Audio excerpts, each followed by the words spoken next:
kemasan ya, kita mulai. Nah, di dalam prakteknya memang sangat bermacam jenis ya kemasan terkait dengan barang yang akan dikemas gitu ya. Nah, jenis kemasan ini memang tergantung dari eh, kekuatan yang diinginkan, kemudian besar kecilnya barang yang akan dikemas, kemudian ada juga terkait dengan eh, untuk promosi dan lain-lain. Nah, kemasan itu secara mungkin tanpa pengertian yang detail itu pasti paham ya, kemasan itu untuk alat untuk pengemas ya. Nah, ini menjadi penting untuk produk-produk yang kita kirim dalam jumlah yang besar, kemudian untuk pengemasan yang jaraknya cukup jauh. Jadi kenapa kita membahas ini? Karena memang yang kita pelajari di dalam uh, salah satu permasalahan-permasalahan dalam perdagangan nasional itu adalah jaraknya yang jauh ya. Jarak yang jauh, kemudian dia membutuhkan berbagai moda transportasi sehingga kemasan itu akan menjadi penting untuk dipelajari kenapa penting buat perdagangan internasional. Nah, kemasan bisa disebut sebagai wadah, pembungkus atau alat pelindung ya. Jadi kalau kita melihat dari berkembangnya teknologi ya, alat pengemas, kemudian teknologi menggunakan mesin dan lain-lain, tentunya menjadi bervariasi. Nah, kalau pengemasan itu sendiri kan bisa disebut sebagai ilmu atau seni untuk membungkus gitu ya, menjadikan suatu produk itu aman. Jadi di dalam prakteknya ini pengemasan akan terkait ya bagaimana barang itu dikemas, kemudian barang itu dikirim secara transportasi, kemudian disimpan di gudang, kemudian bagaimana logistik itu akan terkait dengan penjualan dan penggunaan akhir. Nah, ini pengemasan ini akan menjadi penting karena juga akan terkait dengan biaya yang akan digunakan ya. Semakin mahal biaya kemasannya, maka biaya barang itu kan semakin mahal juga. Nah, ini menjadi perhatian di dalam bagi produsen ya di awal untuk mengemas barangnya, kemudian menjadi concern bagi pembeli sehingga barang itu aman pada saat dia diterima, sehingga kemasan itu bisa digunakan berbagai bahan gitu ya sesuai dengan tingkat dari kualitas atau bahan yang digunakan untuk barang tersebut. Nah, kemudian kemasan itu kan wadah gitu ya. Kemudian bagaimana mengemas itu packagingnya itu dikatakan sebagai cara atau seni untuk membungkus itu. Kemudian label. Nah, label itu tulisan atau gambar yang terdapat dalam kemasan. Nah, label ini akan menggambarkan bagaimana info yang diberikan di dalam kemasan untuk produk yang ada di dalamnya. Nah, fungsi dari kemasan yang pertama tentunya akan menjaga barang ya, menjaga barang kan selalu dalam keadaan baik, itu sudah pasti ya, karena barang-barang yang tanpa dikemas itu akan sangat mudah menjadi rusak. Kemudian melindungi barang terhadap risiko kerusakan, termudah proses saat pemuatan. Jadi tadi kan melindungi sudah ya terhadap kerusakan. Kemudian mempermudah pemuatan. Bisa dibayangkan ketika barang itu tanpa dikemas gitu ya, bagaimana kita mau memuatnya dalam suatu truk, mobil atau kontainer ya, sehingga akan sangat sulit. Sehingga dengan dikemas barang itu barang menjadi mudah dalam bentuk box misalnya ya. Jadi memposisikan barang itu dalam box di dalam peti kemas atau barang atau mobil atau truk kan lebih mudah. Itu juga akan permudah dalam pembongkaran ya. Bisa dibayangkan ketika kemasannya dalam bentuk yang sudah teratur ya, dalam kotak misalnya atau palet, palet itu akan diketahui beratnya seberapa. Jadi alat yang digunakan untuk pembongkaran seperti apa? Apakah bisa dengan tangan terbuka tanpa alat gitu, atau harus menggunakan krim misalnya, atau alat pengangkat gitu ya. Jadi ini sangat penting. Kemudian pengangkutan ya. Jadi pengangkutan apakah bisa menggunakan pesawat udara atau kapal laut, atau bisa dimasukkan dalam mobil misalnya. Jadi itu sangat penting kemasan tersebut ya. Kemudian yang ketiga, membuat barang menjadi lebih menarik. Nah, ini juga kalau sudah belajar marketing ya, salah satu produk itu kan ada produk, kemudian price-nya, kemudian packaging-nya seperti apa. Dengan pengemasan yang lebih menarik juga akan menarik bagi konsumen untuk membeli. Jadi ini menjadi concern juga bagi produsen untuk membuat produk itu dengan kemasan sedemikian rupa menjadi lebih menarik. Kemudian memberikan informasi mengenai produk. Nah, di dalam kemasan itu akan dicantumkan label atau hiasan atau tulisan yang memberikan suatu informasi terhadap produk tersebut ya. Kemudian mencegah pemalsuan. Nah, bisa dibayangkan kalau biaya atau teknologi yang digunakan untuk membuat suatu kemasan baru itu cukup mahal. Kemudian tiba-tiba dengan mudah dipalsu atau diambil oleh orang lain. Nah, ini juga menjadi penting ketika suatu produk yang kita jual itu dipalsukan atau diambil oleh orang lain. Nah, ini menjadi merugikan bagi kita. Nah, sehingga untuk mencegah pemalsuan dibuatlah suatu kemasan yang cukup unik, mungkin susah dipakai, dipalsukan oleh saingan kita. Gitu. Nah, kemudian kemasan itu terdiri dari 3 lapisan ya. Itu memang tergantung dari barang yang kita yang dibuat. Gitu. Nah, semakin banyak kemasan yang kita buat, tentunya kan semakin mahal. Yang 3 kemasan ini mungkin lebih bisa katakan sebagai lapisan ya. Nah, dengan 3 lapisan kemasan ini membuat produk kita akan semakin mudah dikirim, kemudian lebih terlindungi. Yang pertama adalah primary packaging ya, kemasan pertama yang melekat dengan barangnya ya. Jadi bahan awal yang membungkus produk atau barang secara langsung ke setiap satuan unit. Kemudian secondary packaging. Jadi kemasan di luar primary packaging. Jadi setelah primary packaging itu dibungkus lagi ya. Itu ini untuk menghindari dari pencegah pencurian atau untuk gabungan setiap satuan unit menjadi satu paket. Kemudian yang ketiga tertiary ya, transit packaging. Kemasan digunakan di luar secondary packaging. Jadi ada primary, secondary, dan tertiary. Jadi yang ketiga. Dan dalam contoh yang lebih mudah dipahami dalam gambar seperti ini ya. Nah, misalnya Coca-Cola ya, Coca-Cola dalam kaleng itu yang dikatakan sebagai primary packaging yang langsung bersentuhan dengan minumannya ya, cairan ya. Kemudian untuk secondary-nya, minuman kaleng itu dibungkus dengan kardus ya, kardus dengan desain tertentu menjadi satu paket ya, itu kemasan. Nah, kemudian setelah jadi satu kardus ya, satu box, misalnya satu kotak ini 12 ya, satu mesin. Nah, itu kemudian dimasukkan ke dalam satu palet atau box yang lebih besar ya, kayu misalnya berisi 12 box yang besar gitu ya. Nah, itu dikatakan sebagai tertiary. Kemudian box itu baru dimasukkan ke dalam kontainer. Jadi 3 lapisan atau layer dari kemasan inilah menjadikan produk itu menjadi lebih aman di dalam pengiriman maupun pembongkaran. Nah, tadi kita bahas label atau shipping mark ya. Nah, label itu penting terutama bagi biasanya kita ada dalam tidak hanya penting dalam mengetahui bagaimana cara menghandle suatu barang.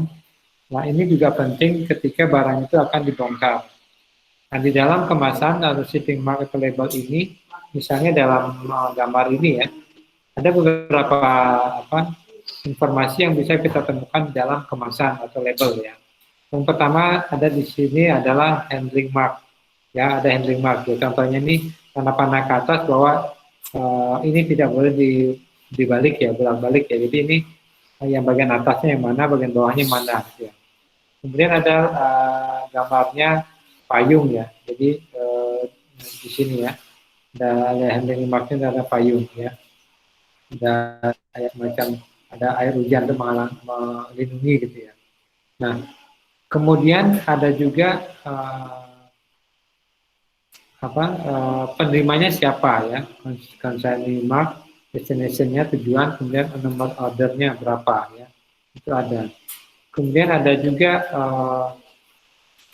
beratnya berapa ya. Jadi berat ini penting ketika kita akan membongkar atau mau mengangkat barangnya. Dengan adanya berat berarti kita akan tahu apakah kita bisa angkat sendiri dengan tanpa bantuan alat angkut diangkat ya, atau harus menggunakan alat ya. Kemudian ada juga number of packaging ya, package-nya atau size of case-nya. Ukuran dari kardus atau kemasan ini penting sehingga kita bisa mengukur dalam satu mobil berat box atau kontainer itu bisa muat berapa kardus gitu misalnya ya.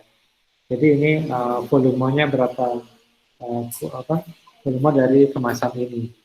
Kemudian juga asalnya dari mana ya, country of origin dari barang ini, kemasan ini. Jadi ini menjadi penting ketika kita misalnya menjadi petugas bea cukai ya, ketika barang itu masuk ke Indonesia, ketika akan diperiksa, ini menjadi salah satu informasi yang digunakan untuk mengetahui apakah barang ini ya bisa dibongkar dengan tangan terbuka atau menggunakan alat ya. Contoh yang label-label lain ya, informasi yang lain misalnya ada yang menandakan bahwa barang itu tidak boleh kena sinar matahari misalnya. Jadi harus dibuka di dalam ruangan gitu ya. Atau barangnya adalah barang kimia. Jadi itu menjadi penting ya. Nah, dalam umumnya memang kemasan itu yang kita jelaskan tadi tujuannya adalah untuk membuat menjadi lebih terlindungi, kemudian mudah pengiriman atau pembongkaran. Nah ini handling mark atau cargo marking yang berbeda ya, artinya sangat banyak jenisnya.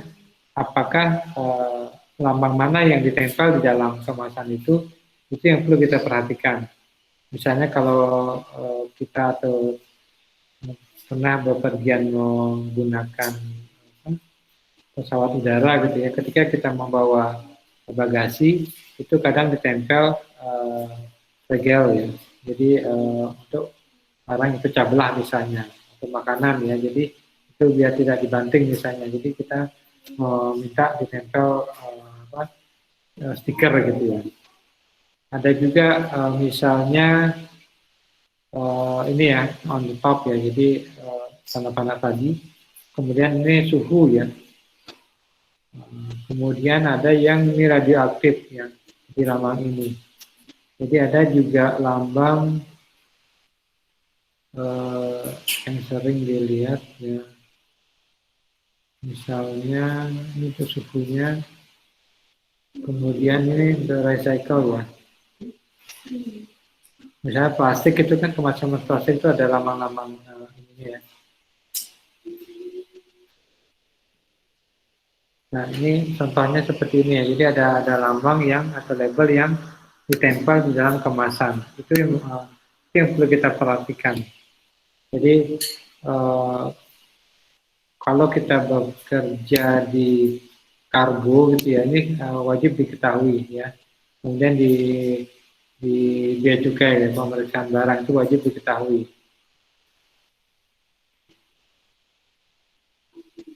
Misalnya ini open here di tempat di kemasan itu dibuka ya. Kemudian kalau yang ini do not roll, jadi tidak boleh di rolling ya, diputar gitu ya.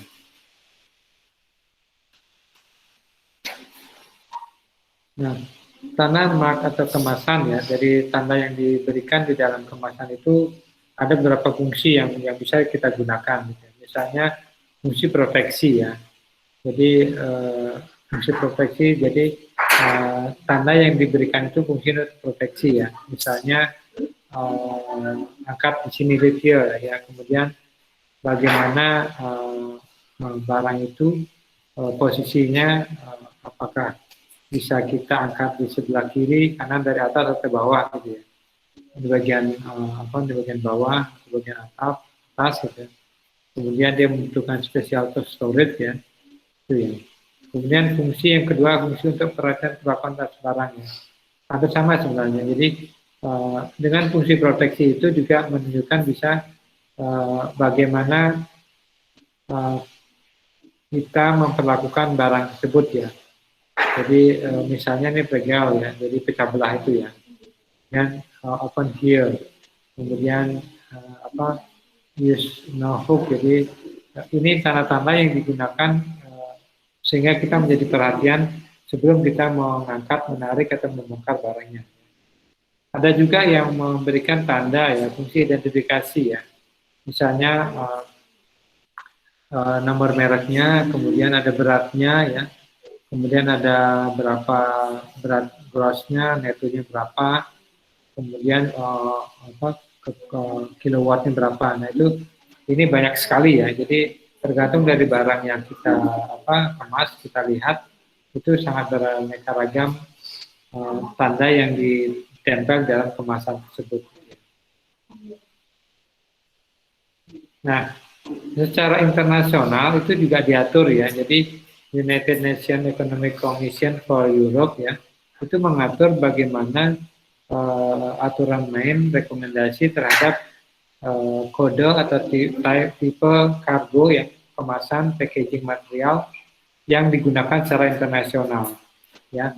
Jadi dalam rekomendasi 21 ini menetapkan sistem kode numerik ya untuk mewakili jenis kargo, ya, jenis kemasannya, kemudian bahan kemasan ya, dalam perdagangan, pengangkutan dan aktivitas ekonomi lainnya yang berhubungan dengan perdagangan internasional. Jadi kargo kemasan yang dikirim untuk ekspor impor itu ditentukan aturan mainnya ya. Sehingga dengan melihat dari kode nomor numerik atau simbol yang ada di dalam kemasan itu, jadi kita paham bahwa kemasan itu misalnya terbuat dari kayu, terbuat dari kaleng, terbuat dari besi, dari plastik dan lain-lain ya. Apakah bentuknya drum, bentuknya palet atau yang lain atau kotak atau box ya. Itu ditentukan di dalam rekomendasi ini ya.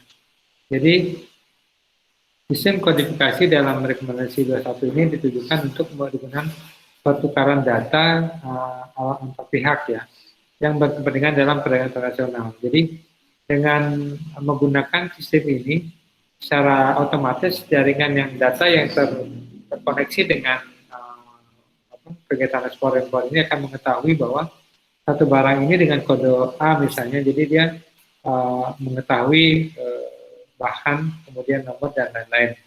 Nanti kita lihat contohnya. Nah di sini ada tadi kan 3 disebutkan ya, ada kargonya, cargo type code ya, tipe kargonya ya, ada kemudian package-nya, tipe kemasannya, kemudian material dari kemasannya ya. Nah, yang kargo ya, misalnya dalam bentuk kalau dia 0 ya, no cargo unit liquid goods ya. Jadi misalnya dalam barang yang curah, yang cair, barang curah cair itu 0 gitu ya. Kalau misalnya barang curah yang A-nya barang curah padat itu 1 gitu ya. Kemudian dalam bentuk large atau misalnya palet itu 4 gitu ya. Nah, kemudian ada contoh kemasan. Nah, kemasan dalam bentuk curah, kemudian dalam bentuk curah itu 0 gitu ya. Kemudian lalu suatu unpacked yang tidak dipak ya, tapi bukan curah ya, itu 1. Kemudian ada juga dalam bentuk ini rigid ya, drum type ya, silinder, cylindrical yaitu 3 ya. Kemudian dalam bahannya apa gitu ya. Kalau tidak jelas kemasan bahannya itu non ya. No, nah dari plastik misalnya dia akan satu ya. Dari kertas paperboard itu 2, dari kayu itu 3, atau besi itu 5, atau kayu tekstil itu 7, gelas kaca, porselin keramik itu 6. Ini bahan dari kemasan. Jadi ini yang sudah ditentukan dalam rekomendasi ini.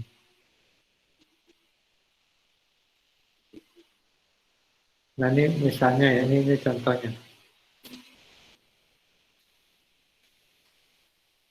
Jadi lebih mudahnya kita lihat contoh yang menunjukkan gambarnya ya. Jadi kemudian the volume sorry.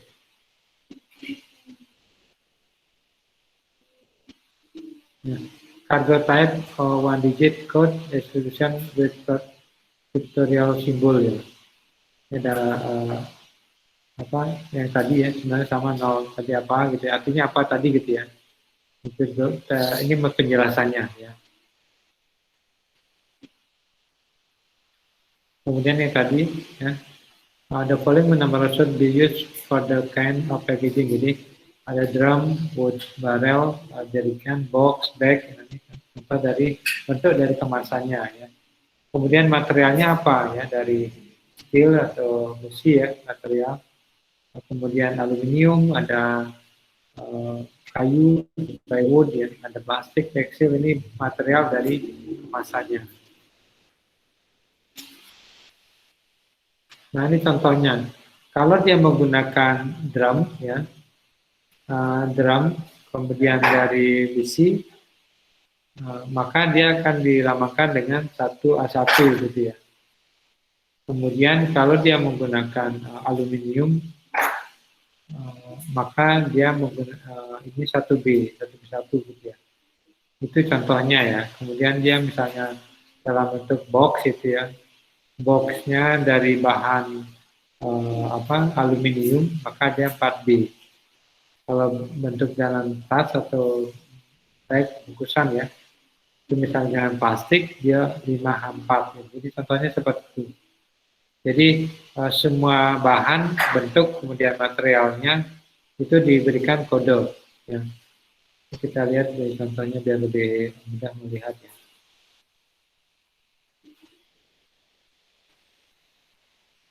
Nah, seperti ini ya. Jadi ini kan 4G ya. Jadi di dalam dengan contoh kemasan ini box kardus ya, kemudian drum dari kaleng ya. Di sini 4G. Jadi 4G itu kita lihat di sebelumnya ya. Atau yang ini 4G box, bentuk box dalam bahannya paper ya, kertas ya. Kemudian kalau 1A1 dalam bentuknya drum, kemudian dari bahannya besi ya. Kita lihat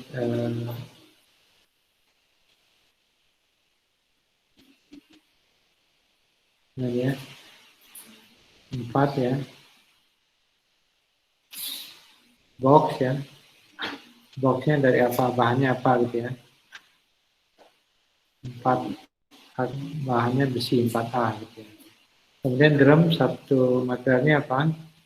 Drum materialnya 1A ya, jadi 1A1, jadi 4 tadi dengan ya 1A1 dan 4G. G itu tadi paperboard ya, ini ya 4G. Jadi itu, jadi dari kode yang ada di dalam kemasan itu akan menunjukkan simbolnya ya, yang simbol, kemudian packagingnya kode tadi ya, kemasannya terbuat dari apa, bentuknya apa, kemudian packing group level equivalentnya, kemudian solid or packaging, kemudian kapan dibuat, tahun berapa, lokasinya dari di mana, kemudian sertifikasi number simbol.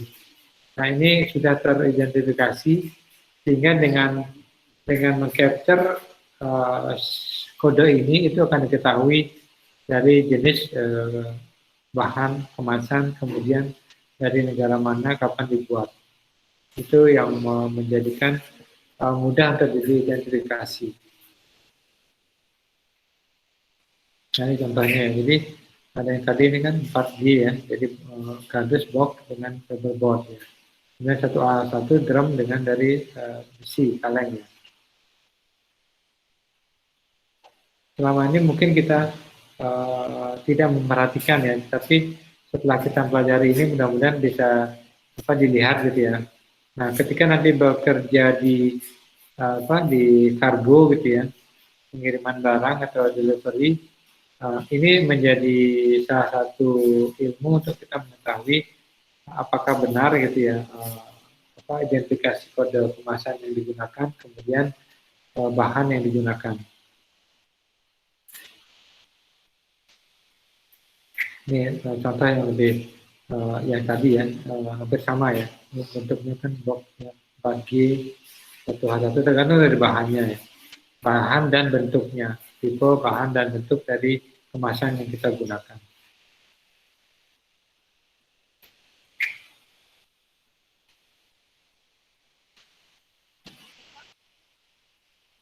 Nah, itu untuk kemasan.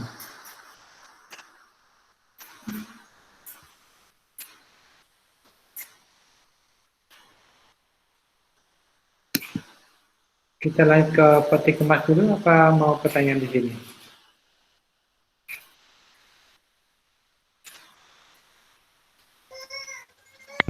Izin bertanya sedikit, Pak.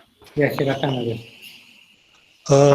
Apakah fungsi paragraf dalam kemasan itu, Pak? Bagaimana, guys? Apa fungsi dari nomor paragraf itu, Pak? Nomor yang mana? Yang ada di slide 13. Kan ada itu paragraf. Apa fungsinya itu, Pak?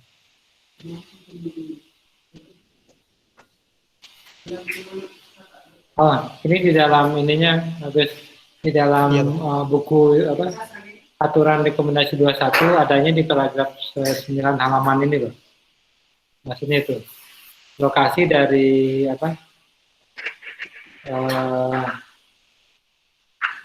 aturan ini,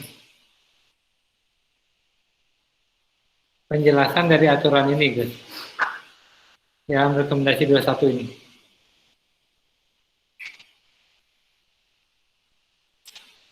Baik, Pak, memang sudah ngerti, Pak. Ya, sama-sama. Yang lain ada yang ditanyakan?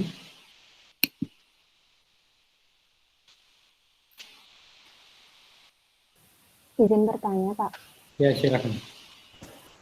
Perkenalkan, nama saya Nimade Ayutari dari kelas 4A di 4 Akuntansi Manajerial. Mau nanya, Pak, kalau misalkan di paketnya itu dalam kemasan tidak isi label pengiriman, itu bakalan diterima sama bea cukai atau tidak, Pak? Terima kasih. Jadi kosong gitu ya? Iya, Pak, kosong. Ya, gini, kalau aturan internasional kan dia pasti menggunakan gitu ya, pasti menggunakan dia. Kecuali memang mungkin ya, jadi gini, kalau negara itu tidak meratifikasi ya, negara itu tidak meratifikasi aturan dalam aturan packaging ini, rekomendasi 21 itu bebas saja gitu ya. Tapi kalau negara yang meratifikasi aturan, artinya ratifikasi itu gini, negara yang ikut dalam perjanjian itu mengikut sertakan dirinya dalam rekomendasi ini, maka dia wajib menggunakan aturan main sini ya. Nah, kalau ada misalnya katakanlah kita dengan Amerika gitu ya, kita meratifikasi aturan ini, berarti kalau kita mengirim barang ke Amerika, wajib menggunakan aturan kode ini. Begitu sebaiknya Amerika dengan kita wajib menggunakan ini ya. Tetapi kalau misalnya kita dengan negara yang tidak menggunakan aturan ini, itu nggak harus menggunakan kode itu. Seperti itu, Ayu tadi. Berarti tidak wajib, tergantung dari regulasi setiap negara, Pak ya? Betul, ya. Tetapi bagi kita biasanya negara itu akan lebih cenderung mengikuti karena tidak ada ruginya, ya. Artinya kita akan lebih aman menggunakan aturan ini. Artinya kita di pihak pemerintah, ya, pihak pemerintah, misal bea cukai dengan ada kode ini kan memudahkan bahwa barang ini isinya apa sih, barang ini kemasannya apa, kemudian dari mana, tahun berapa itu ketahuan, memudahkan gitu ya. Baik Pak, sudah sangat jelas. Saya ingin bertanya lagi Pak, Ya, silakan. kalau untuk yang mencantumkan label-labelnya itu perusahaannya Pak ya? Betul. Jadi perusahaan produsennya, ya. Jadi produsen, jadi dia membuat kemasan yang sudah didesain sesuai dengan aturan main ini. Sehingga kalau misalnya ada juga kan, kalau kita dibalik sering melihat misalnya pengiriman barang yang kemasan kosong, ya, kemasan yang kardus yang kosong polos itu ya dibungkus dikirim saja, itu sebenarnya nggak masalah. Karena memang dari negara tujuannya tidak mengharuskan seperti itu. Jadi kembali ke permintaan dari konsumen, ya. Sama memang aturan negaranya mewajibkan menggunakan kode tersebut. Baik Pak, sudah sangat jelas. Terima kasih Pak. Ada lagi yang lain? Silakan. Saya izin bertanya, Pak. Ya, silakan.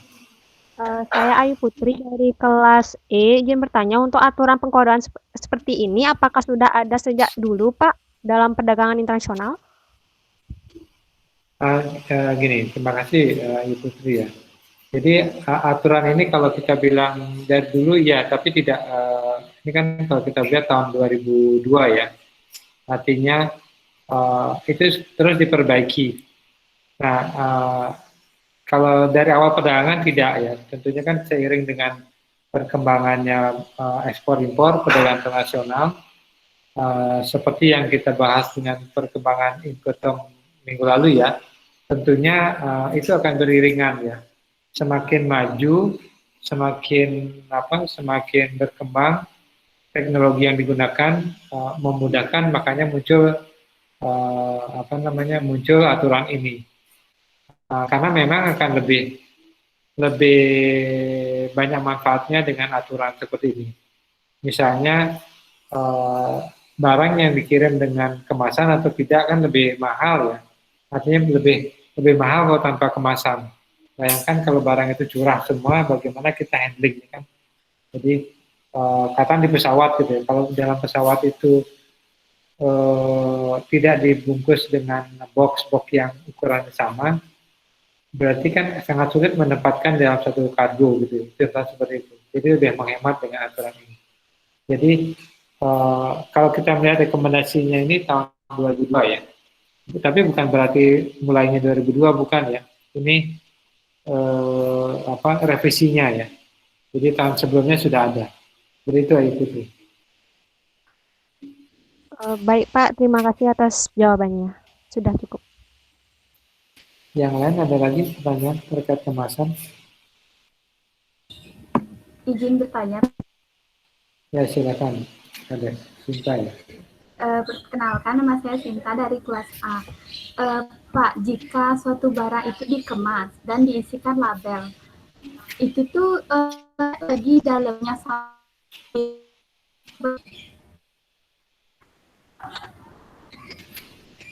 dalam kemasannya itu lagi dicek sama bea cukai atau bagaimana? Soalnya kan di luarnya itu sudah berisi keterangan jelas yang menjelaskan tentang isi barang tersebut.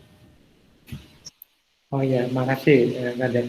Tetap, ya, jadi semua barang yang masuk ke Indonesia itu wajib diperiksa, dibongkar.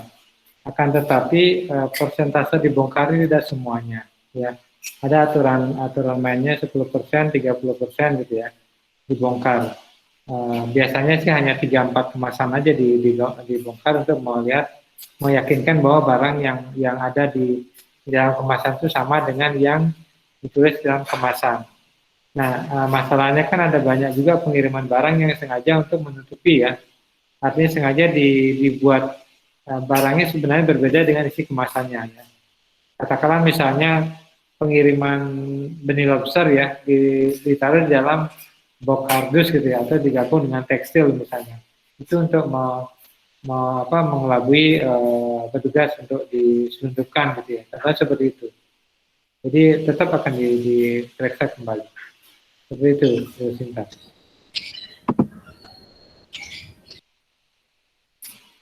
Baik Pak, jadi akan tetap dicek ya Pak, semisal kalau ada labelnya itu tidak sesuai sama barangnya dan misalnya di dalam kemasannya itu kosong, itu bagaimana ya Pak?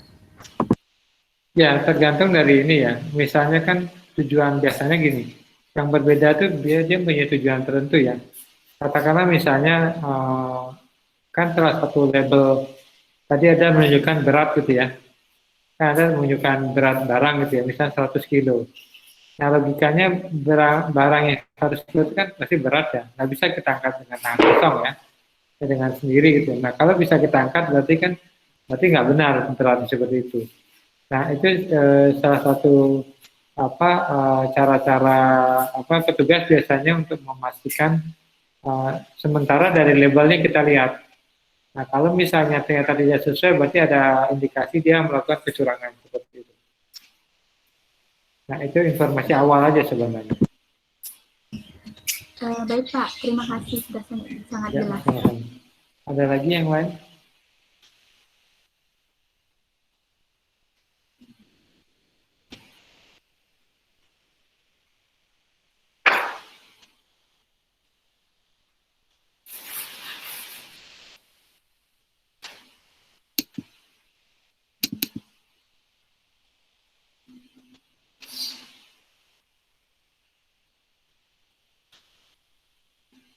Silakan kalau ada pertanyaan lain.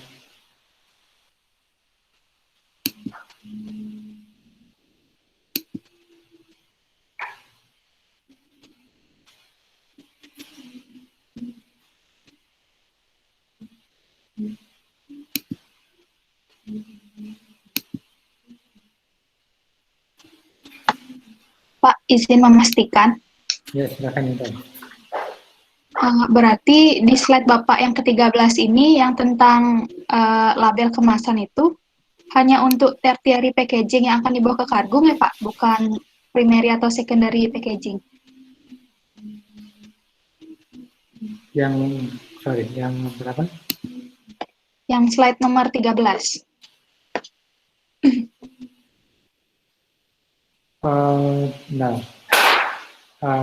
Maksudnya yang primary gini. Tadi bisa diulang pertanyaannya? Jadi yang dikasih label yang ada di slide 13 ini cuma untuk di tertiary packaging itu Pak? Tidak bisa dipastikan seperti itu ya. Misalnya katakanlah misal drum ya. Drum kalau langsung di dalamnya ada minyak gitu misalnya ya, apa ya? Atau misalnya dalam drum misal oli misalnya dalam drum. Berarti kan dia langsung berhubungan dengan barangnya ya. Ya nggak, langsung dalam barangnya, berarti itu apa namanya? Primary, secondary, atau tertiary? Primary packaging. Ya, primary. Jadi itu bisa juga langsung ya, kalau misalnya dalam drum, itu kan bisa langsung di labelnya di drum itu kan. Ya, artinya gini, ketika kemasan primary, secondary, sama tertiary itu hanya fungsi untuk melindungi dari barang itu. Contohnya kalau misalnya contoh tadi ya, itu kan Coca-Cola dalam kaleng. Kalau dalam kaleng itu tidak dibungkus yang secondary sama tertiary, kira-kira hancur nggak barangnya kalau dikirim? Ya, hancur Pak. Hancur ya. Nah, itu berbeda dengan kalau ketika itu barang itu dalam bentuk tadi misalnya minyak oli ya, oli dalam bentuk drum gitu ya. di dalam drum dikirim. Nah, itu walaupun primary, tapi tidak dikemas lagi ya. Jadi dia dikemas secondary-nya mungkin ya bisa menggunakan palet, bisa saja ya, atau tetap drum, tetapi dia dikirim di dalam kontainer, ya. Jadi di dalam kontainernya itu drumnya masuk ke dalam kontainer. Jadi kontainernya menjadi secondary ya, seperti itu. Jadi tidak otomatis yang di dalam tabel ya, dalam 13 ini menjadi tertiary bukan ya, atau labelnya ditempel di tertiary tidak, bisa juga di primary ditempel, tergantung dari barangnya. Seperti itu, Intan. Baik Pak, terima kasih jawabannya Pak. Ya, sama-sama. Silakan, ada lagi?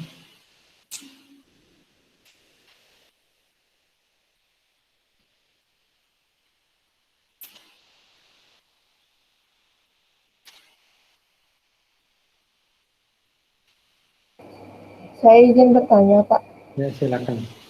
Sebelumnya perkenalkan, saya Dwi dari kelas C. Kan di kemasan rokok itu kan biasanya ada gambar peringatan akibat penggunaan rokok itu. Ya. Biasanya itu kan berisi gambar seram gitu, Pak. Ya.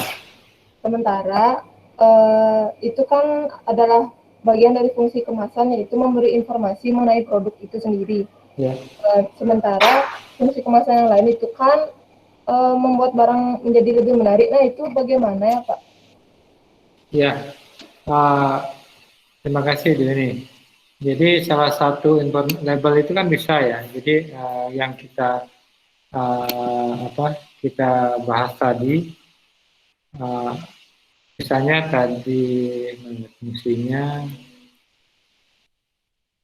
nah ini ya, kemasan itu bisa ya. Jadi fungsinya membuat perhatian. Jadi bisa menjadi marketing. Nah, untuk rokok gitu ya, kenapa diberikan gambar atau perhatian bahwa bahaya untuk merokok ya.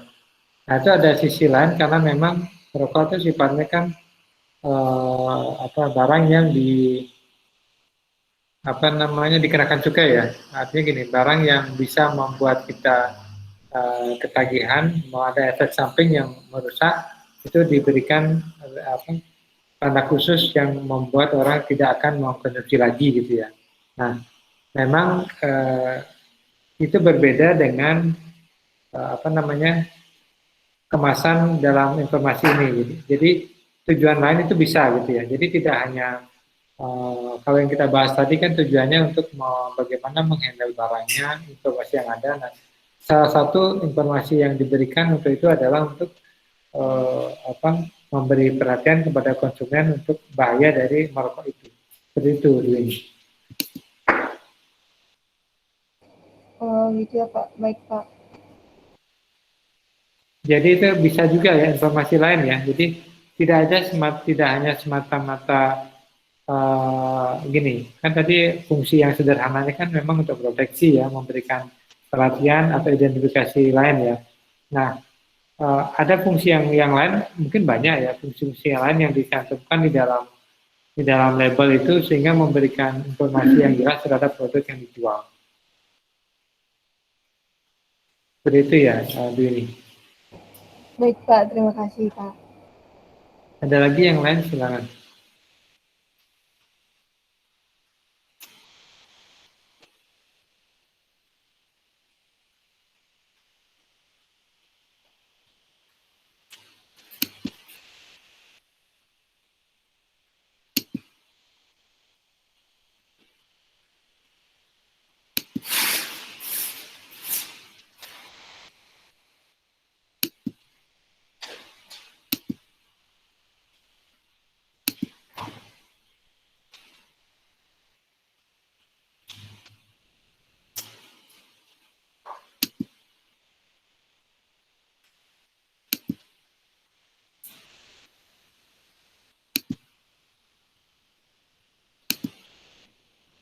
Ada lagi terkait kemasan? Kalau tidak ada, saya lanjut dulu ke peti kemas ya. Nanti kalau ada pertanyaan silakan bisa disampaikan kembali.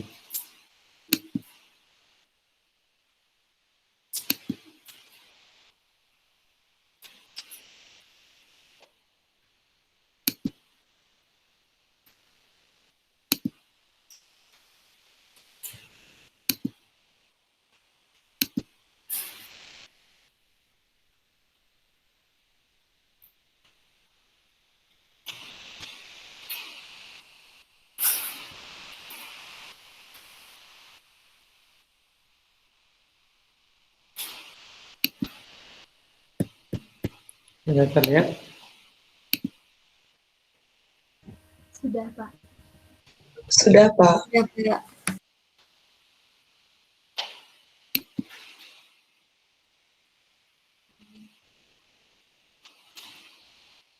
Kita lanjut ke peti kemas ya. Ini merupakan lanjutan dari kemasan ya. Ini dalam ekspor impor itu salah satu alat yang digunakan untuk pengiriman barang adalah kontainer peti kemas. Ini barang kemasan tadi yang kita bahas dalam bentuk box, palet atau drum itu atau dalam bentuk curah itu juga bisa diangkut selanjutnya dengan kontainer. Nah, fungsinya adalah untuk mempermudah dalam pengiriman barang untuk ekspor impor. Nah, sejarahnya memang ada gitu ya. Jadi kapan kontainer itu mulai digunakan ya? Itu pada tahun 1956 ya. Transportasi di Amerika itu menggunakan peti kemas pertama kalinya. Ya. Nah, kemudian desain peti kemas pertama tersebut dapat digunakan dari kereta api, truk, dan kapal. Karena memang dulu transportasi yang digunakan di awal-awal itu adalah kereta api. Jadi belum menggunakan kapal laut, kemudian belum menggunakan pesawat udara. Nah, secara filosofi dari peti kemas itu adalah membungkus atau membawa muatan dalam peti-peti yang sama dan membuat semua kendaraan dapat mengangkutnya sebagai satu kesatuan. Baik kendaraan untuk kapal laut, kereta api, truk, angkutan lain dapat membawanya secara cepat, aman, efisien. Bila mungkin dari pintu door to door. Ya. Artinya gini, setelah kita belajar kemasan tadi, kan barang yang sudah dikemas dalam primary packaging, kemudian secondary packaging, dan tertiary packaging, ternyata untuk mengirim dalam jumlah yang besar, itu juga dibutuhkan kemasan yang lebih besar lagi gitu ya. Sehingga barangnya nyaman untuk dikirim ke berbagai negara. Nah, dengan dasar itulah menggunakan peti kemas dalam transportasinya.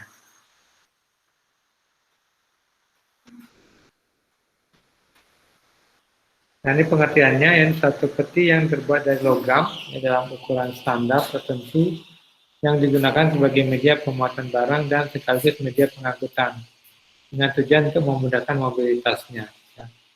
Atau satu alat pengangkutan yang dirancang secara khusus dengan ukuran tertentu dapat dipakai berulang kali, dipergunakan untuk menyimpan dan sekaligus mengangkut muatan yang ada di dalamnya.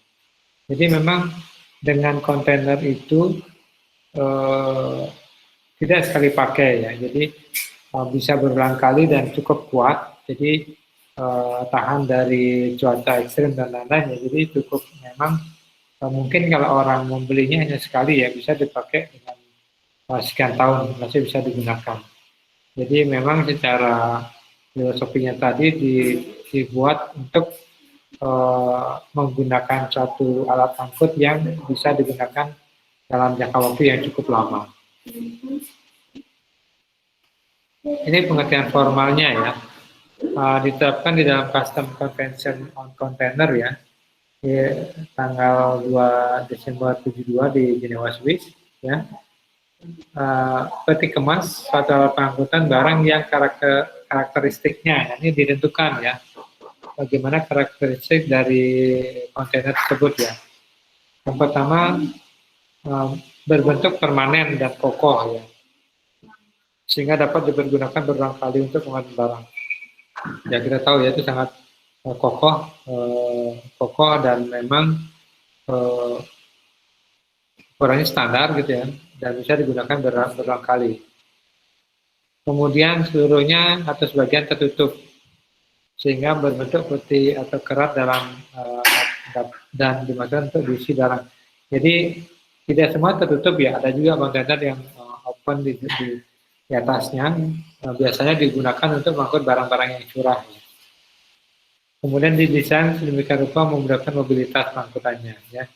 Jadi kontainer itu walaupun dengan bahan yang kuat dan kokoh, tetapi tetap dibuat bagaimana memudahkan untuk diangkut ya.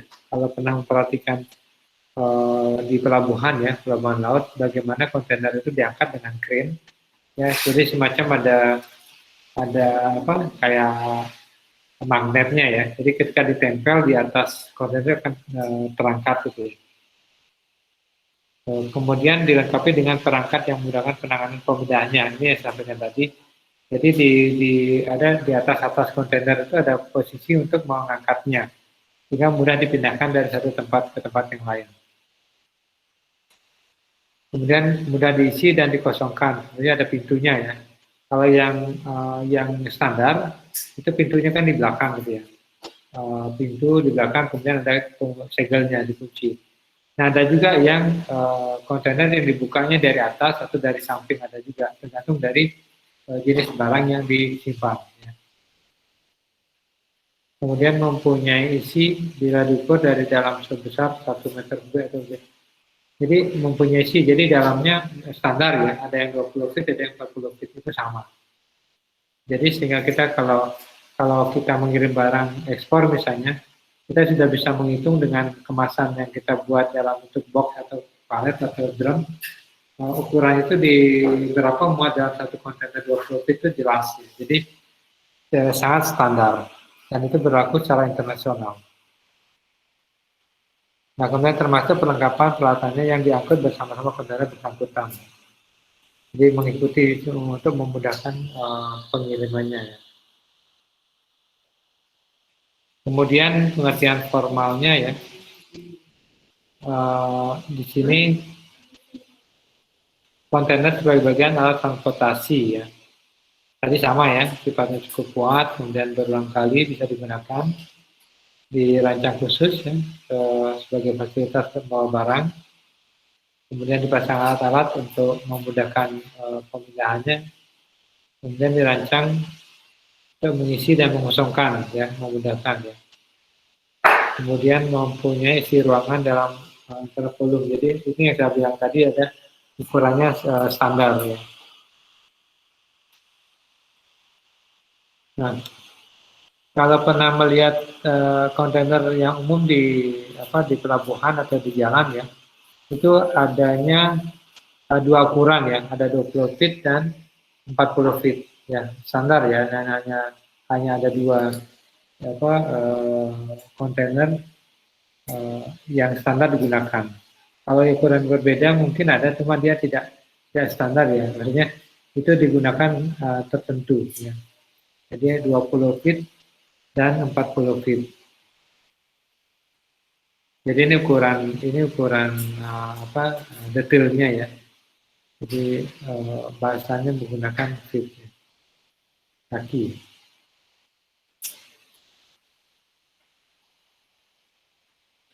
Nah, kenapa kita menggunakan kontainer ya? Apa keuntungan dan kelemahannya? Keuntungannya ya tentunya cepat dan ekonomis dalam penanganan bongkar muat, bisa untuk layanan door to door. Kemudian keamanan dari kerusakan atau pencurian. Ya. Jadi kalau memang sudah betul-betul segel ya, jadi dia punya segel khusus untuk kontainernya, itu sudah sekali membongkarnya ya. Jadi butuh ekstra atau alat khusus untuk membongkarnya.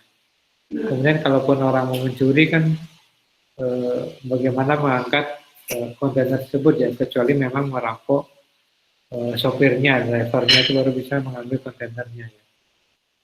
Kemudian kemasan terhadap barang tidak perlu berkuat karena tumbukan trackingnya tetap dibatasi. Jadi dengan kemasan yang ada di dalam kontainer itu, dia cukup kuat kalau misalnya ada benturan ya. Jadi benturan dari luar terhadap kontainernya tidak akan mengganggu barang yang ada di dalamnya. Nah tentunya ada kelemahannya ya, itu tarifnya mahal ya. Kalau kapal kontainer relatif lebih mahal, makanya ada perusahaan ekspor-impor yang memang sudah cukup besar, dia akan memiliki kontainer tersendiri, jadi dia tidak perlu sewa. Tapi kalau eksportir-importir yang kecil atau relatif jarang melakukan kegiatan ekspor-impor, dia lebih baik menyewa, ya, bergabung dengan perusahaan lain. Kemudian memerlukan terminal khusus, jadi memang ada terminal khusus untuk menyimpan atau menampung kontainer. Kemudian infrastruktur jalannya ya karena beban cukup berat, jadi dipastikan akan cepat merusak jalan rayanya kalau tidak dibuat secara khusus. Ya. Kemudian dapat berpotensi menimbulkan ketidakseimbangan perdagangan apabila kontainernya tidak ada. Jadi negara-negara yang maju dia akan mempunyai cukup banyak stok kontainer atau perusahaan yang menyiapkan ya.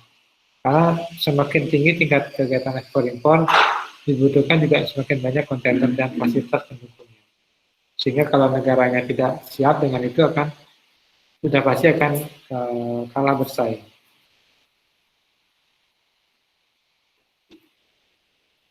Nah, ini infrastruktur pengangkutan kontainer ya.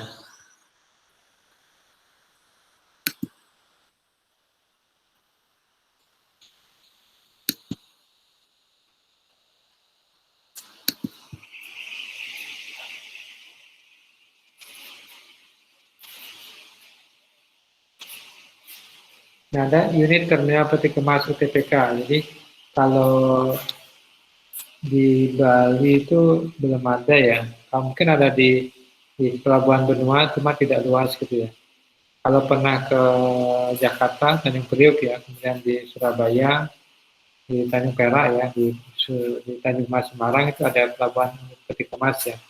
Jadi ini harus menyiapkan alat-alat yang bisa memudahkan untuk bongkar muat dari peti kemas ya. Nah, pertama unit UTPK ini ada sebuah lapangan yang cukup luas untuk kegiatan bongkar muat penumpukan stacking atau kontainer ya.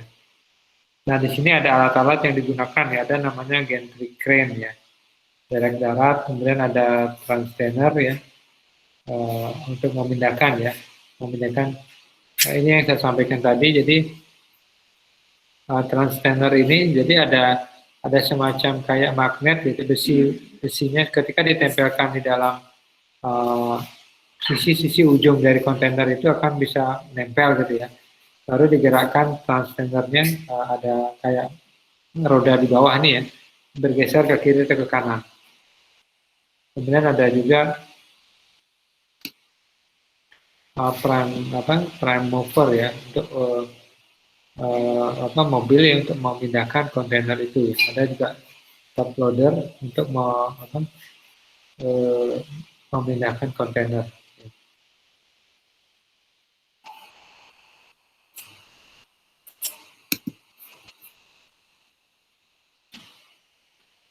Kemudian ada juga istilahnya container yard ya, yang kemarin juga sempat kita singgung pada saat membahas Vietnam ya. Jadi salah satunya dia barangnya sudah nyampe di container yard ya. Nah, container yard itu kawasan di daerah pelabuhan ya, yang digunakan untuk menimbun kontainer ya. Full container load ya, FCL nanti kita bahas, yang akan bongkar muat dari kapal. Ini container yard ya. Kemudian ada juga kontainer trade station ya, kawasan untuk menimbun kontainer ya, LCL dan container load, melakukan stuffing dan stripping serta menimbun kargo curah ya, yang akan dibongkar ya, dicek dari kontainer LCL. Jadi ada tempat pembongkaran dari kontainer. Kemudian ada juga ICD ya, Inland Container Depot ya. Kawasan di luar daerah pelabuhan berada di bawah pengawasan bea cukai ya, digunakan untuk menimbun kontainer LCL yang akan diserahkan kepada pengirim, yang akan kepada penerima ya, dari pengirim. Nah ini ada kontainer yard, ada kontainer freight station, CMS, ada juga 9 kontainer depot.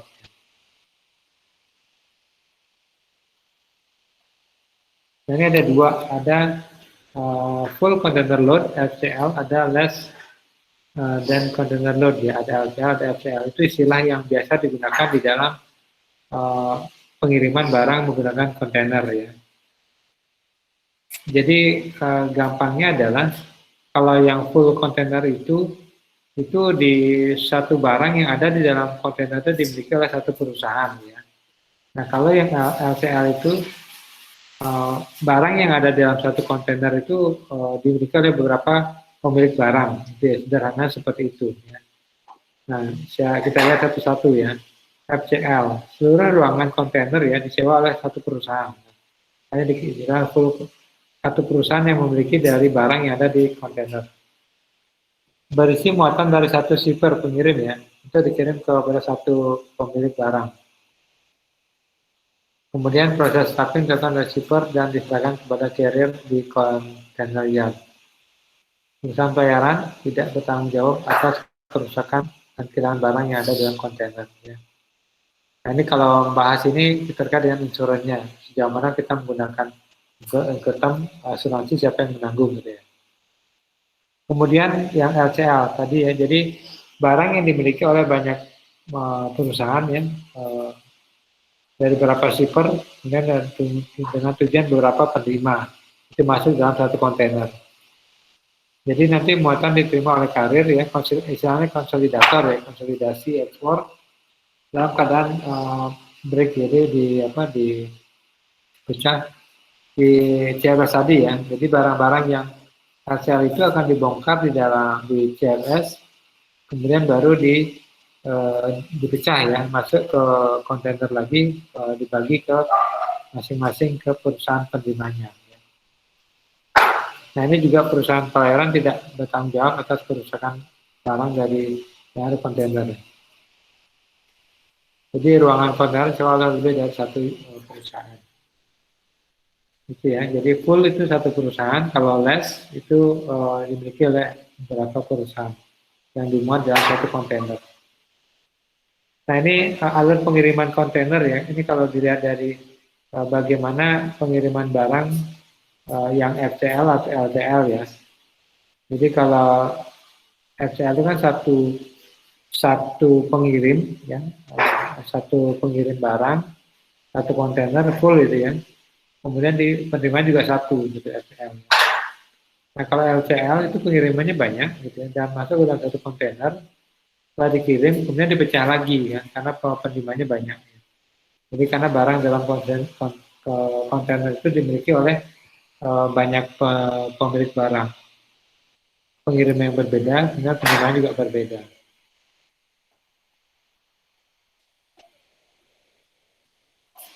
Kemudian status kepemilikan ya, ada juga istilahnya carrier on container ya, kontainer yang dimiliki oleh pelayaran ya. Jadi pelayaran itu satu paket dengan kontainer yang dimiliki ya. Kemudian ada juga shipper on container, jadi kontainer dimiliki oleh pemilik barang ya.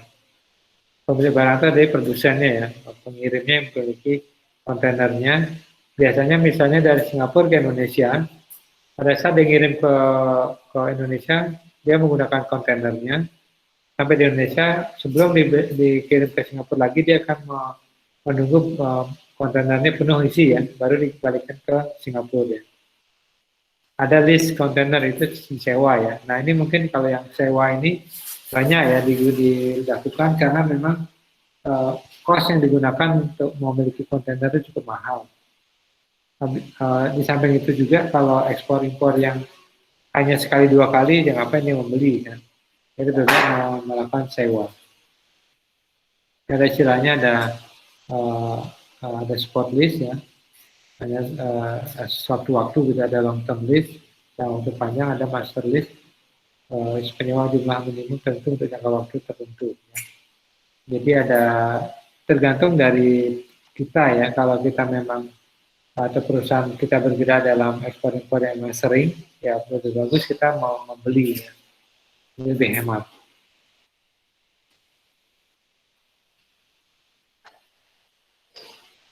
Nah, apa pertimbangan membeli kontainer ya? Pertama jenis muatan ya. Bagaimana bentuk fisik barangnya akan kita kirim, apakah memerlukan ventilasi atau pendingin atau tidak. Maksudnya gini, membeli kontainer itu kan ada jenisnya macam-macam ya.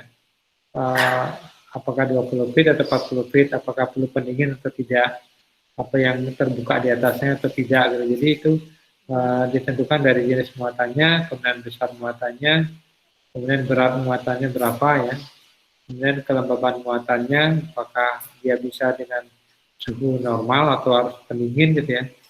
Kemudian kelayakan kontainer, apakah kontainer yang sewa itu memenuhi syarat. Jadi walaupun dia kontainer itu kelihatan kokoh ya, tetap dicek kelayakannya ya, jangan sampai kontainernya tidak maksimal untuk keamanannya.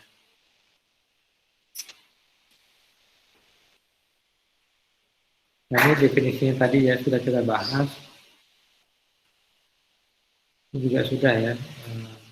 Kita lanjut dulu. Itu sama, tadi sudah ya, full container load dan less container load. Ini 20 feet, 40 feet jenis kontainernya.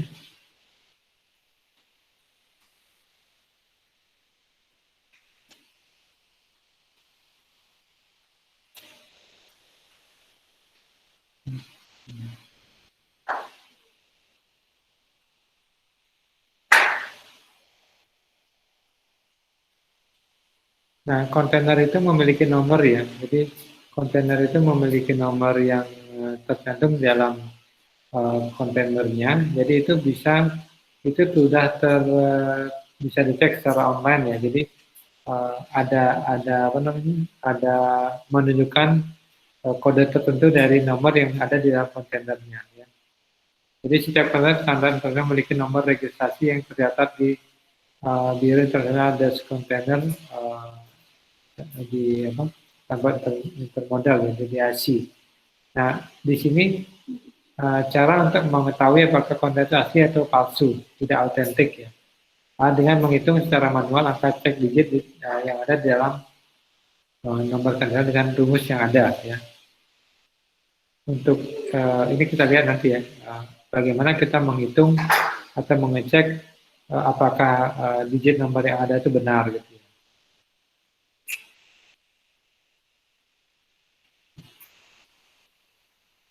Nah, sistem penomoran kontainer ya, itu sistem penomoran kontainer ada 11 digit ya, yang dibagi menjadi 4 bagian. Pertama, kode pemilik atau owner code ya.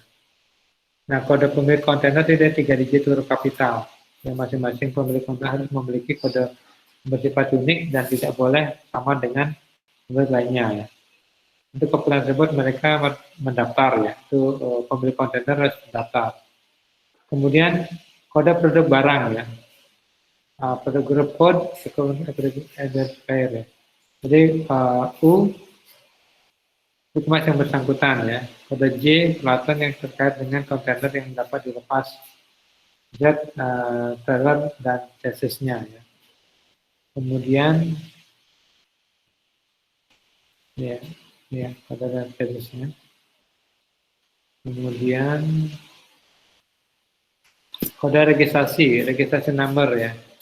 Kode registrasi ada 6 digit angka yang mencerminkan nomor pendaftaran peti kemas tersebut ya. Apabila nomor registrasi kurang dari 6 digit, maka digit terakhir akan diisi dengan 0. Kemudian ada kontrol kode ya, cek digit ya. Kata 1 digit dan strukturnya dibuat terpisah dalam satu kotak tersendiri. Ini digunakan untuk memvalidasi apakah kode pemilik atau kelompok produk telah terkirimkan dengan cermat.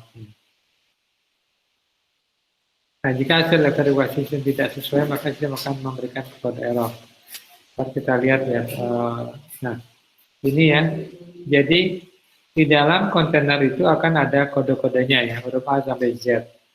Nah, masing-masing angka ini, huruf ini memiliki nilai ekuivalen. Ya. Nilai ekuivalen, misalnya A nilainya 10, kemudian B 12 ya. Terus selanjutnya, nah ini akan kita lihat bagaimana cara menghitungnya. Ya. Kemudian ada tabel bobotnya ini dua, ini angka 2 ya, 2 di pangkat ya. Pangkat 2 pangkat 0, 2 pangkat 1, 2 pangkat 2, 2 pangkat 3 dan seterusnya ya. Ini tabel bobotnya ya.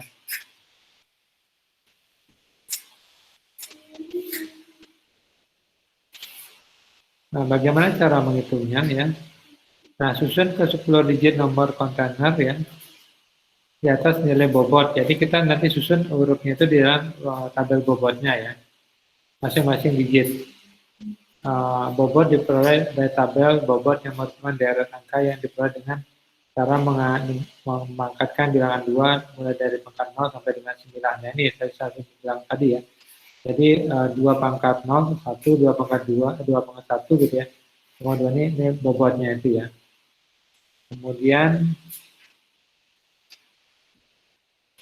kalikan masing-masing urutan digit hasil ekuivalen. Ya, jadi nilai ekuivalen itu dikalikan dengan ya, nilai bobot di bawahnya ya. Kemudian hasil perkalian masing-masing tersebut dijumlahkan secara keseluruhan. Nah, dari penjumlahan kemudian dibagi dengan angka 11 ya. Nah, hasil sisa dari pembagian tersebut merupakan nomor cek digit yang kita cari, kita hitung ya. Ini kita lihat contohnya. Nah, ini kan ada SUDU ya, 307007. Nah, cek digitnya 9 ya. Jadi S ya, kita lihat S itu kan ya, ini 30 ya. Kita S buat ini. Sudu ya. Nah, S ya. S itu berapa? S 30 kan. U-nya 32 ya. D-nya 14. Kemudian U-nya 32, sudu ya. Nah, itu yang kita lihat di dalam ini. Di sini ya. 30, 32, 14, 32 ya. Itu kita buat di tabel ini. Kemudian 307, 007.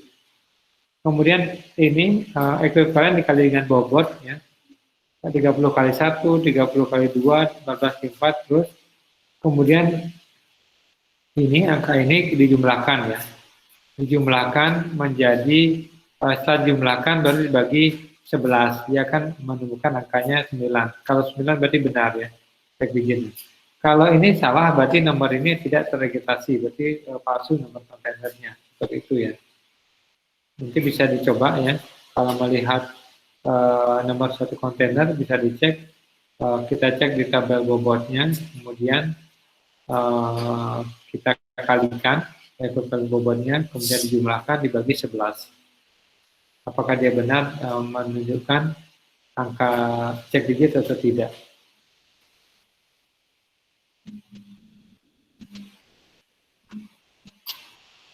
Nah, jadi ini bisa dicek ya. Ini kalau kita melihat, kalau di ini kita klik gitu ya, kita akan masukkan nomor kontainernya, akan muncul data terkait dengan pemilik kontainer tersebut. Bisa dicoba ya nanti kode-kode kontainer ya. Ini part dari kontainer ya.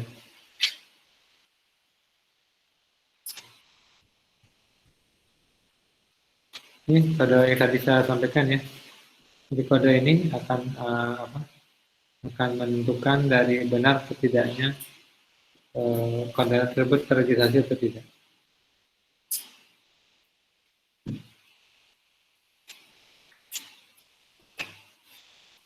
Nah, ini di dalam prakteknya, jadi di dalam pelabuhan sangat banyak kontainer ya. Nah, ini akan kalau ada misalnya penyelundupan itu, ada informasi internasional akan dilacak ya.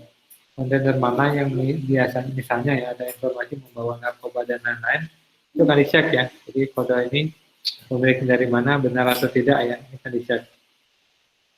Sehingga diketahui siapa pemilik kontainer itu, ya, apakah benar dia melakukan pengiriman atau tidak.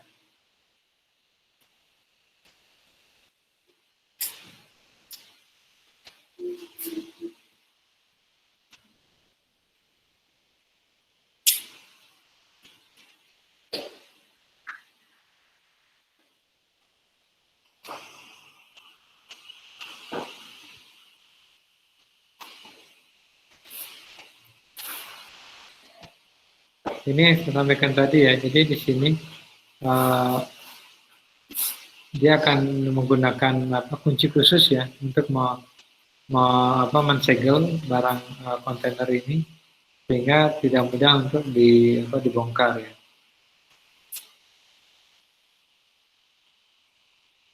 Nah ini jenis peti kemas ya, ada general cargo container, thermal container, tank container, dry bulk container, platform, ada collapsible, ada air mode ya. Jadi sangat banyak ditentukan dari jenis barang yang dikirim ya. Kalau yang general yang tadi ya 20-40 feet yang kotak biasa ya, itu yang general ya. Kemudian yang multipurpose itu ada yang open side container ya, ada open top di kiri atau di atas, atau ada yang ada ventilasinya ya. Itu tergantung dari barang yang kita kirim ya. Nah, ada juga kontainer yang pengatur suhu ya. Ini untuk barang-barang yang memang sangat sensitif terhadap suhu ya, sehingga perlu menggunakan thermal container. Tank ya, tangki ya, pemuatan cair ya, curah cair ya, atau gas itu menggunakan tangki, tank. Kemudian yang curah kargo ya, curah kering, itu muatan curah menggunakan dry bulk container. Kemudian ada platform container ya, ada lantai dasarnya ya, flat rack container, jadi datar gitu ya. Kemudian collapsible seperti peti kemas muatan ternak ya, jadi khusus dia ya, atau muat kendaraan. Kan bisa tahu kan ya, pernah melihat kontainer atau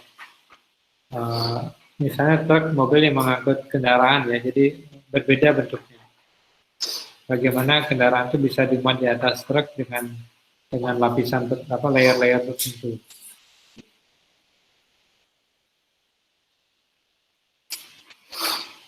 Nah, peti kemas biasanya dibuat dan digunakan oleh pesawat terbang ya, dibuat badan besar untuk mengangkut barang-barang penumpang air kargo melalui udara. Ini airport container. Kontainer udara itu lebih ringan ya dibandingkan dengan kontainer yang digunakan dengan kapal laut. Ini contoh gambarnya ya, yang flat rack, dan ini ada ventilasinya yang bentuk tangki, ini platform besar ya, datar ya. Ini open side, bukanya di samping ya, kalau yang top di atasnya.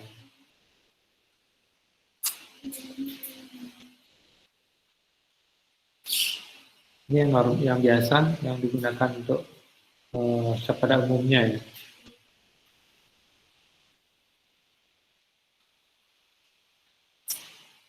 Ini yang menggunakan temperatur, jadi ada suhu temperaturnya untuk mengamankan barang yang ada di dalam.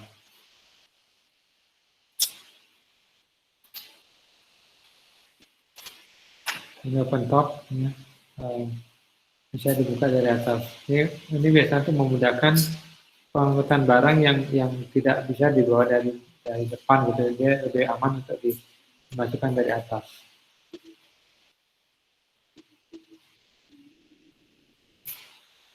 Ini folding flat container ya. Biasanya untuk buat kabel ya, kabel roll gulungan yang besar itu menggunakan container seperti ini.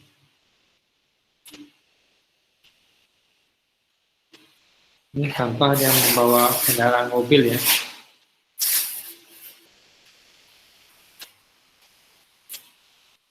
Ada ventilasinya.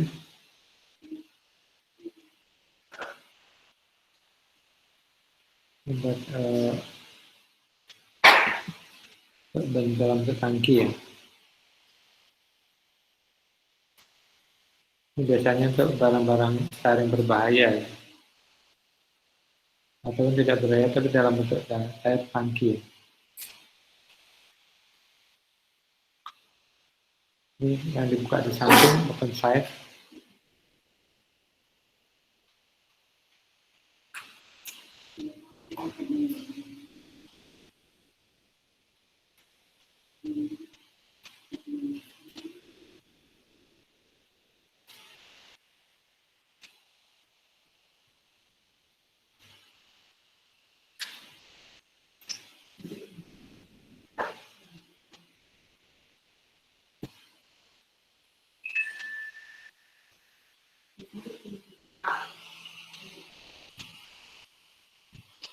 Tambahan ya, di samping kontainer tadi ada tambahan.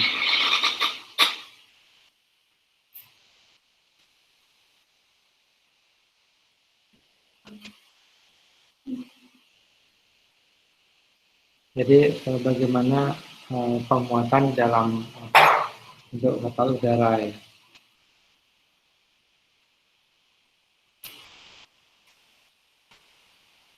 Nah ini tarif freight container ya, tergantung dari komoditinya ya. Jadi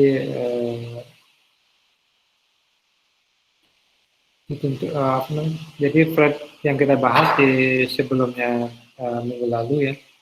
Jadi akan menentukan dari pengiriman itu menggunakan apa, kemudian freightnya dihitung dari besar kecilnya kontainer yang digunakan, bebannya, nah itu mempengaruhi dari biaya yang akan dibayar. Nah biaya ini kan mempengaruhi dari perhitungan biaya masuk, karena input yang digunakan adalah cost insurance rate ya, jadi cost kemudian biaya kirimnya dan insurannya. Ya. Nah ini istilahnya commodity box rate yang merupakan tarif fix per kontainer yang dihitung berdasarkan pemakaian rata-rata dari box kontainer. Contohnya untuk kontainer 20 feet di charge sebesar 13 ton. Shipper boleh memuat beban sampai dengan batas biaya angkut kontainer. Kemudian menguntungkan karier dari sisi kemudahan perhitungan mengurangi biaya administrasi. Jadi berdasarkan dari box kontainernya. Kemudian trade all kind ya. Prinsip pengenaan tarif bahwa jenis barang apa saja yang dimuat akan dikenakan tarif yang sama. Ya, ini ada tidak melihat dari jenis barangnya ya. Dan tidak memandang dari komoditasnya.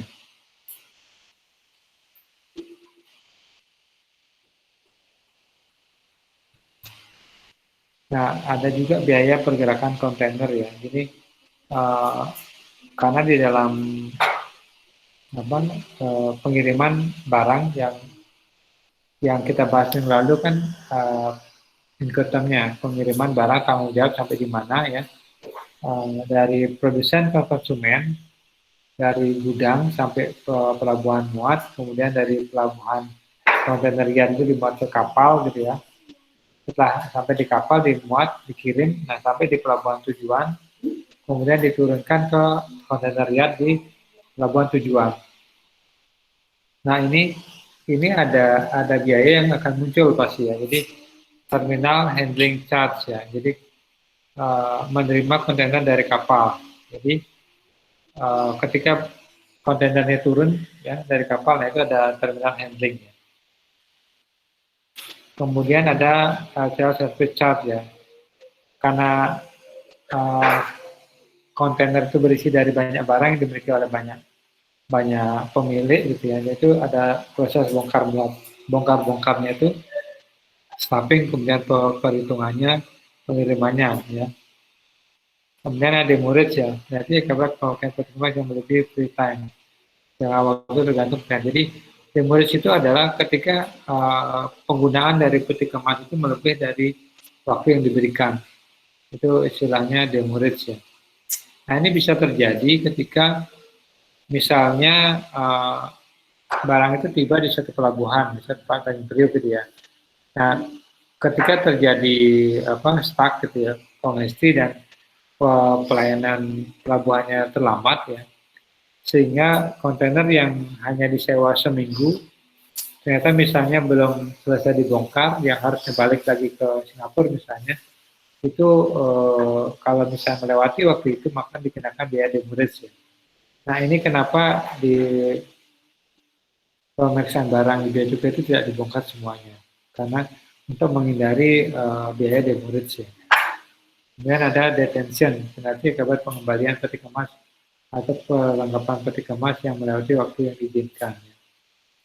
Kemudian deposit, jaminan yang wajib diserahkan oleh konsinyasi kepada pelayaran saat pengambilan kontainer impor ya, dari kontainer liar. Ada dia ada juga cleaning dan repair, perbaikan dan pembersihan terhadap kontainer tersebut. Itu terkait kontainer yang mudah-mudahan bisa menambah pengetahuannya ya. Ada pertanyaan silakan.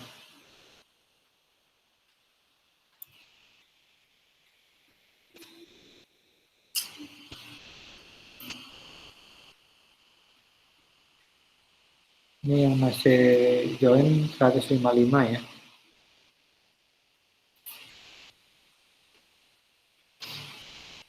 Ada pertanyaan silakan. Kalau untuk perhitungan itu konten